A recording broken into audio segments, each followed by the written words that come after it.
Hello friends, welcome back to my channel. ఇవాళ నేను Monday రోజు చేసిన రెసిపీ అయితే శ్లోకాకి బాక్స్లోకి అది మీతో షేర్ చేసుకుంటున్నానండి. ఇది పనీర్ మటర్ మసాలా అనేసి మనలో చాలామంది చాలా డిఫరెంట్ వేరియేషన్స్తో అయితే చేస్తూ ఉంటారు. సో ఇది నా వర్షన్. నేను ఫస్ట్ బటర్ తీసుకున్నానండి. బటర్లో కొంచెం ఆయిల్ వేసేసి దాని తర్వాత బటర్ వేసుకుంటే మనకి బటర్ అన్నది బర్న్ అవ్వదు. అండ్ దాంట్లో తాలింపులోకి బే లీఫ్, పెద్ద ఇలాయచి, షాజీరా అండ్ కసూరి మేతి అండ్ దాల్చిన చెక్క ఇవి వేసేసుకున్నాను. సన్నగా చాప్ చేసిన అనియన్స్, గ్రీన్ చిల్లీస్ వేసుకొని బాగా ఫ్రై అయితే చేసుకున్నాను. అనియన్స్ ఫ్రై అయినాక జింజర్ గార్లిక్ పేస్ట్ అయితే వేసానండి. మీరు ఫ్రెష్గా గ్రైండ్ చేసిన జింజర్ గార్లిక్ వేస్తే ఇంకా స్ట్రాంగ్గా అవ్వది, ఫ్లేవర్ చాలా బాగుంటుంది. కానీ నాకు మార్నింగ్స్ అయితే టైం కుదరదు కాబట్టి నేను పేస్ట్ వేసుకున్నాను. అండ్ ఇదంతా బాగా కుక్ అయిపోయినాక, ఆ పచ్చివాసన పోయినాక జింజర్ గార్లిక్ది నేను అప్పుడు గ్రీన్ పీస్ వేసుకున్నాను. ఈ గ్రీన్ పీస్ పచ్చి బఠానీ అండి. ఇది యాక్చువల్లీ ఫ్రోజన్ బఠానీ అయితే మీరు పన్నీర్తో పాటు వేసుకోవచ్చు, కానీ ఇది పచ్చి బఠానీ కాబట్టి కుక్ అవ్వటానికి టైం పడుతుంది. సో నేను ఇప్పుడే ఈ స్టేజ్లోనే వేసేసుకున్నాను. టొమాటోస్ వేసే ముందే ఈ పచ్చి బఠానీ అయితే వేసుకొని బాగా ఫ్రై చేసుకుంటున్నాను. అండ్ దెన్ ఐఎమ్ యాడింగ్ మసాలాల్లో ఉప్పు, పసుపు, కారం, ధనియాల పొడి, ఈ సింపుల్ మసాలాస్ వేసి బాగా ఫ్రై చేస్తాను. ఈ గ్రేవీకి టైం అంతా పట్టేది ఈ ఫ్రైయింగ్ వల్లేనండి. అదర్వైజ్ చాలా సింపుల్గా అయిపోతుంది. మీరు చెయ్యాలి అంటే ఇది కుక్కర్లో కూడా చెయ్యొచ్చు, కానీ నాకు కుక్కర్లో చేసేది ఎంతైనా టేస్ట్ డిఫరెన్స్ ఉంటుందండి. మనం కడాయిలో వేసుకొని బాగా కలుపుతూ కుక్ చేసుకునేదానికి, కుక్కర్లో పెట్టి 2 విజిల్స్ వచ్చేదానికి చాలా డిఫరెన్స్ అయితే ఉంటుంది టేస్ట్లో. అండ్ ఇవన్నీ అయిపోయినాక ఇది మసాలాలు వేసుకున్నాక కొంచెం వాటర్ వేసేసాను. అండ్ టొమాటోస్ వేసుకొని కుక్ అయితే చేసుకుంటున్నాను. టొమాటోస్ అన్నవి కొంచెం ఎక్కువే తీసుకుంటాను. అండ్ టొమాటోస్ వేసినాక లాస్ట్లో నేను గరం మసాలా వేస్తున్నానండి. మొత్తం మన గ్రేవీ అంతా రెడీ అయిపోయినాక అప్పుడు కొంచెం గరం మసాలా వేసాను. And little bit of pav bhaji masala. నేను ఏ డిష్లో అయినా ఈ మధ్య పావ్ బాజీ మసాలా కొంచెం వేస్తున్నానండి. దానివల్ల ఏంటంటే ఒక మంచి ఫ్లేవర్ వస్తుంది. అంటే చాట్ మసాలా అనుకోండి, మరి కొంచెం ఎక్కువ ట్యాంగీగా ఉంటుంది. బట్ పావ్ బాజీ మసాలా అంత ట్యాంగీనెస్ ఉండదు, but it's giving a nice and subtle flavour. And ఆ గరం మసాలా ఘాటుని కూడా కొంచెం బ్యాలెన్స్ అయితే చేస్తుంది. అండ్ ఈ గ్రేవీ అంతా కుక్ అయిపోయినాక ఇంకా లాస్ట్లో పన్నీర్ అయితే వేస్తామండి. పన్నీర్ అన్నది గ్రేవీ మొత్తం కుక్ అయిపోయినాక వేయాల్సిందే తప్ప, పన్నీర్ వేసి 15 minutes 10 minutes ఫ్రైయింగ్ కుకింగ్ పెట్టాము అంటే మాత్రం పన్నీర్ చాలా చూయీగా, రబ్బరీగా అయిపోతుంది. సో గ్రేవీ అంతా కుక్ అయిపోయినాక లాస్ట్లో నేను పన్నీర్ వేస్తున్నాను. పన్నీర్ వేసినాక 5 to 8 minutes on maximum 5 to 8 minutes పెడతానండి స్టవ్ మీద. దాని తర్వాత స్విచ్ ఆఫ్ అయితే చేసేయాల్సిందే స్టవ్. It's really important. మీరు పన్నీర్ వేసినాక ఎంతసేపు కుక్ చేస్తారు అన్నది. ఎక్కువసేపు కుక్ చేసామంటే రబ్బరీగా, చూయీగా అయితే అయిపోతుంది పన్నీర్. అండ్ ఇక్కడ మీకు కావాలంటే పన్నీర్ని ముందే మ్యారినేట్ చేసి లేక తవా ఫ్రై లాగా చేసి కూడా వేసుకోవచ్చు, కానీ నాకు టైం లేదు కాబట్టి జస్ట్ కట్ చేసేసి అయితే వేసాను. అండ్ అన్నీ వేసినాక గ్రేవీలో కొంచెం ఒక పించ్ ఆఫ్ షుగర్ వేయండి. జస్ట్ ఒక పించ్ అండి. షుగర్ వేయమన్నాను కదండి, 1/2 teaspoon అట్లా వేయకండి, అప్పుడు స్వీట్ అయిపోతుంది గ్రేవీ. ఎందుకంటే ఈ గ్రేవీలో మనం టొమాటోస్ వేసాం కాబట్టి అన్ని ఫ్లేవర్స్ బ్లెండ్ అవ్వటానికి షుగర్ అన్నది హెల్ప్ చేస్తుంది. జస్ట్ ఒక పించ్, చిట్టికేడు షుగర్ అంతే, టు బీ ప్రిసైజ్డ్. దానివల్ల మీకు ఏ స్వీట్నెస్ రాదు, కాకపోతే టేస్ట్ అంతా ఓవరాల్గా బ్యాలెన్స్ అయితే అయిపోతుంది. టొమాటోస్ ట్యాంగీనెస్, గరం మసాలా ఘాటు, కారము అన్నీ ప్రాపర్గా బ్యాలెన్స్ అయ్యి మంచి ఫ్లేవర్ వస్తుంది. అండ్ లాస్ట్లో నేనైతే ఇక్కడ ఫ్రెష్ క్రీమ్ కూడా వేసుకున్నానండి. దీనివల్ల ఒక స్మూత్ అండ్ రిచ్ ఫ్లేవర్ అయితే వస్తుంది మన గ్రేవీకి. ఈ క్రీమ్ని స్కిప్ చేసేసి మీరు కావాలంటే క్యాష్యూస్ హాట్ వాటర్లో పెట్టుకొని సోక్ చేసుకొని ఆ పేస్ట్ కూడా వేసుకోవచ్చు. గసగసాలు అండ్ క్యాష్యూస్ ఈ పేస్ట్ కూడా వేయచ్చు. That will also give a nice and rich flavour to your gravy. Cream అన్నది మాత్రం మీరు వేసినాక కొంచెం సేపు అయితే కుక్ చేయాల్సిందేనండి. సో అందుకని అన్నాను, పన్నీర్ అన్నది లాస్ట్లో ఎవ్రీథింగ్ ఈజ్ డన్, పన్నీర్ వేసేసి 5 minutes ఉంచి దాని తర్వాత కుక్ చేయండి. ఆ 5 minutes పన్నీర్కి మోర్ దెన్ ఎనఫ్. అండ్ పైనుంచి కొంచెం కొత్తిమీర వేసుకోండి. నేనేం చేశాను అంటే శ్లోక పైనుంచి కొత్తిమీర వేస్తే తిందు కాబట్టి టొమాటోస్తో పాటే కొత్తిమీరను కూడా బ్లెండ్ చేసేసుకొని వేసేసుకున్నాను. In this way she will eat కొత్తిమీర in some or the other form వెళ్తుంది కదా, దట్ ఈస్ ఆల్సో గుడ్ కాబట్టి. సో ఇట్లా అయితే చేసుకున్నాను. అండ్ నాకైతే ఈ ఫ్లేవర్ చాలా బాగా వచ్చిందండి ఇవాళ. దీంతో పాటు నేను ఇవాళ మామూలు పుల్కాస్ ఉంటాయి కదా, అవి చేద్దాం అనుకున్నాను. యాక్చువల్లీ పూరీ చేద్దాం అనుకున్నాను కానీ పిండి కొంచెం లూజ్గా కలుపుకున్నానండి. సో పూరీ అస్సలు సరిగ్గా రాదు, అందుకని పుల్కాలు అయితే చేసేస్తున్నాను. This goes well with jeera rice. And మనం నార్మల్ అదేంటి మలబారీ పరాటాస్ అని వస్తున్నాయి కదండి ఐడి వాళ్ళవి.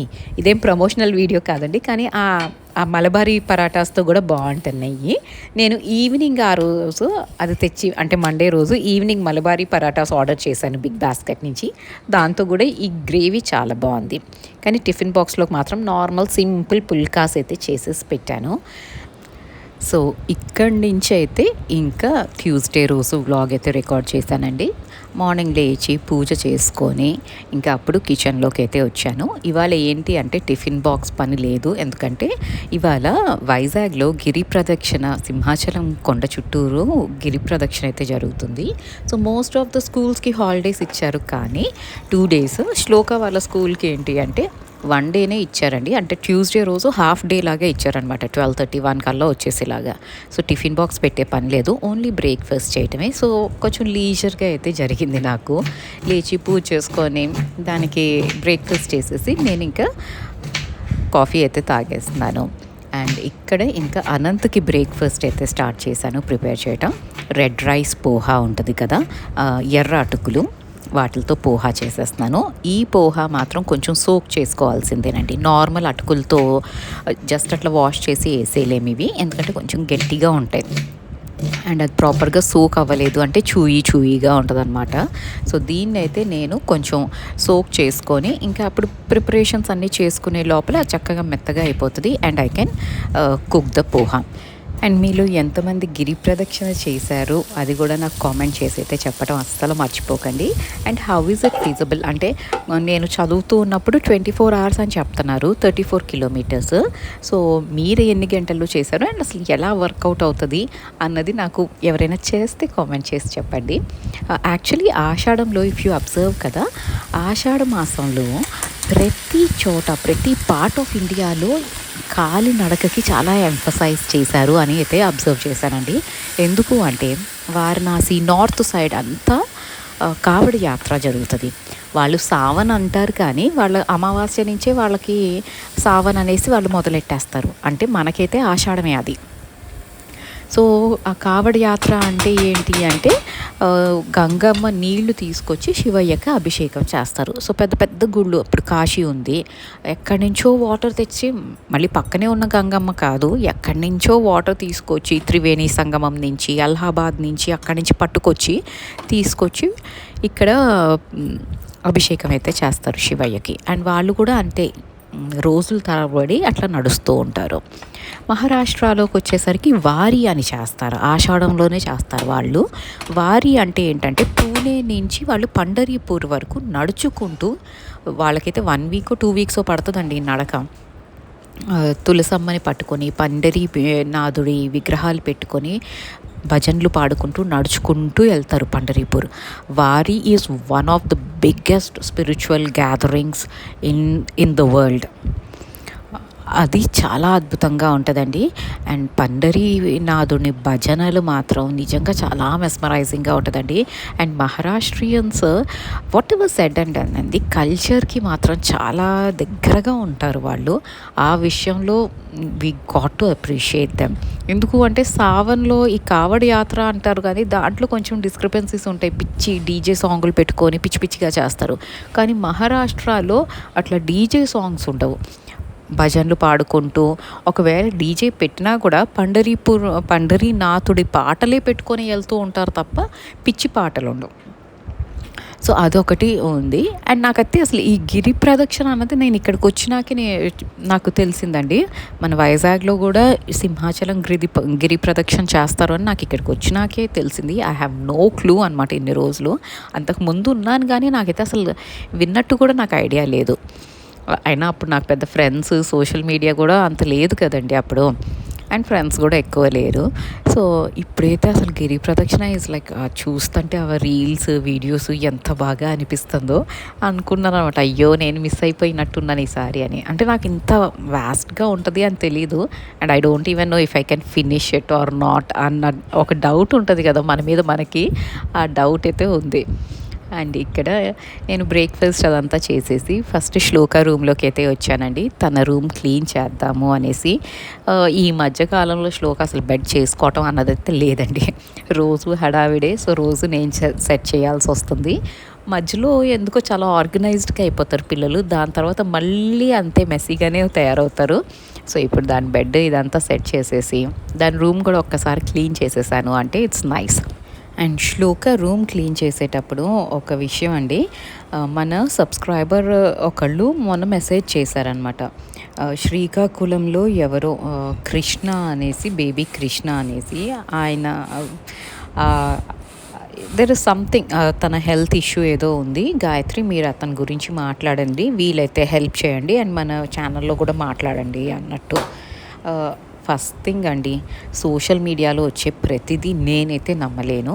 I might be sounding really rude at this point, కానీ సోషల్ మీడియాలో వచ్చే ప్రతిదీ నేనైతే నమ్మను. అండ్ దానికి నేను వితౌట్ వెరిఫికేషన్ ఎవరికి హెల్ప్ అయితే చెయ్యనండి. ఆల్సో మన వీడియోస్లో మాట్లాడుతున్నాను అంటే ఆ topic has to be really verify చేసుకొని నేను సాటిస్ఫై అయితేనే ఆ టాపిక్ గురించి ఏదైనా మాట్లాడతానండి. నేను జస్ట్ ర్యాండమ్లీ యూట్యూబ్లో వచ్చినవి నేనైతే నమ్మను. నేను దానికి సపోర్ట్గా ఉండను. మైట్ బీ వాళ్ళు జెన్యూన్ కేసే అయి ఉండొచ్చు, but until I know, I verify, నేను నా ₹1 ఎవరికైనా ఇవ్వాలి అంటే చాలా ఆలోచించి వెరిఫై చేసుకొని ఇస్తాను.